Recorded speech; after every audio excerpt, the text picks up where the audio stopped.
Bom dia, é uma alegria estar aqui, pedindo aos mentores amigos que nos amparem nesses próximos momentos. Vamos falar sobre mortes prematuras, porque nós muitas vezes não entendemos por que crianças de tenra idade já nascem muito doentes, ou logo desencarnam, ou sofrem acidentes e desencarnam. A gente pensa, mas Deus não podia levar uma pessoa que já viveu bastante, em vez de levar essa criança ou esse jovem que tem todo um futuro pela frente?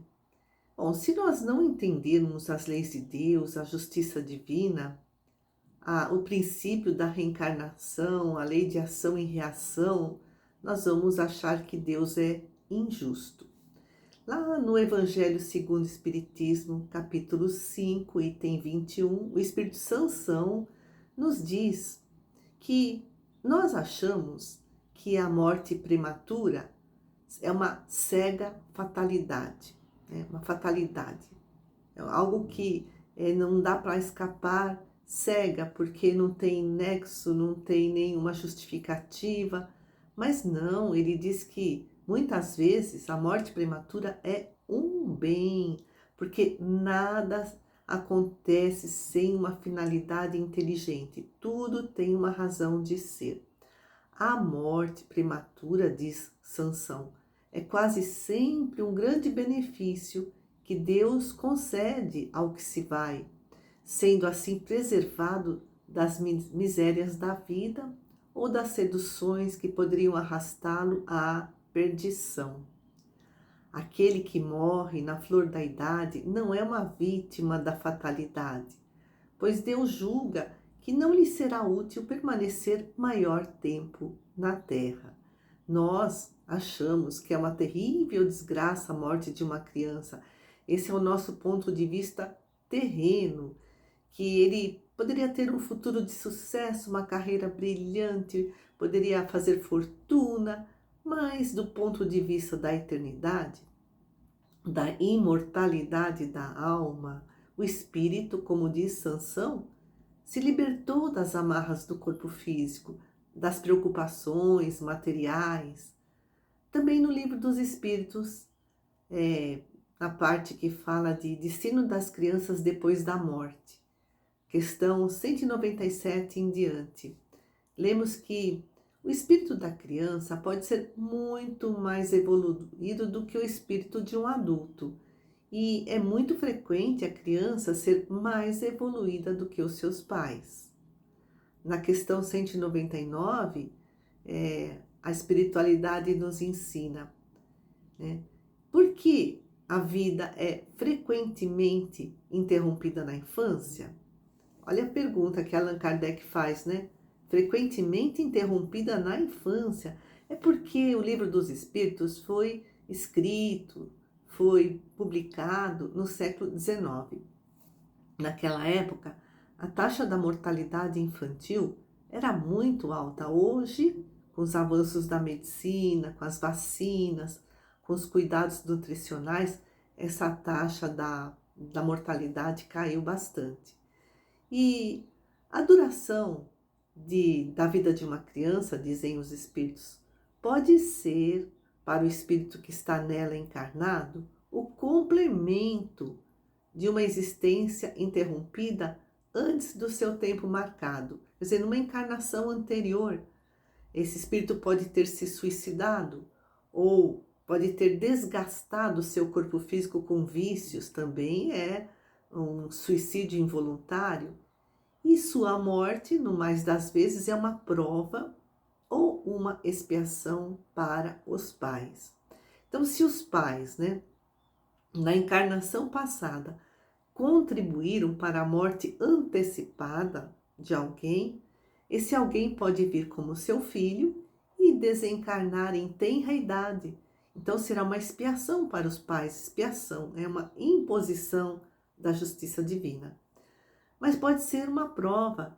Então os pais, nesse caso, não contribuíram para o desencarne antecipado, né, dessa pessoa em uma encarnação passada, mas por amor recebem-no como filho, que irá desencarnar cedo. Então, para os pais é uma prova, porque foi uma escolha que eles fizeram. E a criança desencarna, vai para o plano espiritual e depois recomeça uma nova existência, reencarna, né? E para continuar o progresso do seu espírito. O escritor Ademir Serrano escreveu o livro Os que Voltaram para Contar. E ele conta um relato muito interessante de experiência quase morte de uma menina de 11 anos chamada Lynn. Então ela e o irmão estavam nadando e ele teve um problema dentro d'água. Ela tentou tirá-lo, mas ele entrou em pânico e puxou os dois para baixo. Os dois se afogaram. Ele morreu, mas ela retornou à vida na matéria. Aí a Lynn conta a sua experiência quase morte. Quando ela não conseguiu mais ficar na superfície da água, ela ouviu um zumbido no seu ouvido e encontrou uma grande paz. Sentiu que o seu espírito saía do corpo e também viu um vazio negro. E ela estava com um pouco de medo. E ao longe ela viu um minúsculo ponto de luz. E lentamente ela foi em direção a esse ponto de luz e depois cada vez mais rápido. É muito interessante porque quando eu tinha 10 anos, eu estava com uma febre muito alta e mesmo de olhos abertos eu não via nada. Era uma escuridão total. Eu fiquei desesperada. E eu não sabia se eu ia em direção a um ponto de luz que eu via bem distante ou se era ele que vinha em minha direção. E isso me dava tontura e essa sensação me pareceu uma eternidade. E aí eu voltei para o corpo físico e voltei a ver tudo que estava ao meu redor. Hoje eu entendo que eu passei por um início de experiência quase morte, ou seja, o meu espírito se emancipou, se afastou do corpo físico. Então vamos voltar para Lynn. Então estava muito escuro, ela só via aquele ponto de luz e de repente ela parou e penetrou nessa luz. Ela diz que via tudo, céu, edifícios, vidraças, tudo emitia sua própria luz e era mais colorido do que se vê na terra. Um rio serpenteava aquele lugar. Além daquele rio, havia uma estrada, depois uma cidade, e a estrada continuava, e aí vinha outra cidade. E cada cidade ela entendeu que era tipo uma série escolar, era um estágio de evolução. E ela percebeu que 3 homens desencarnados voaram, quer dizer, eles volitaram, né, em direção a ela, mas eles ficaram do outro lado do rio. Ela ficou desse lado, eles ficaram do outro lado. Lynn não os conhecia, mas sabia que eles a protegiam e era um comitê de recepção para levá-la para a primeira cidade, depois do rio.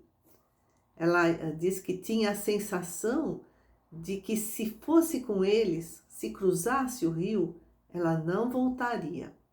Então ela hesitava. E ao lado de Lynn também, ela pressentia uma luz muito forte. Ela sabia que era uma pessoa cheia de amor. Na concepção dela, menina de 11 anos, essa luz cheia de amor era o próprio Deus. Provavelmente o seu mentor. Lynn não o via, mas sentia-lhe a presença e conversava com ele por telepatia. Essa entidade do lado dela perguntou-lhe: por que você hesitou em atravessar o rio? E ela respondeu mentalmente: bem, eu sou um pouco nova para morrer. E ele deu uma risadinha. Até bebês morrem. Bom, diz ela, tem algumas coisas que gostaria de saber antes. O que você quer saber? Pergunta o mentor, né? O que é a morte?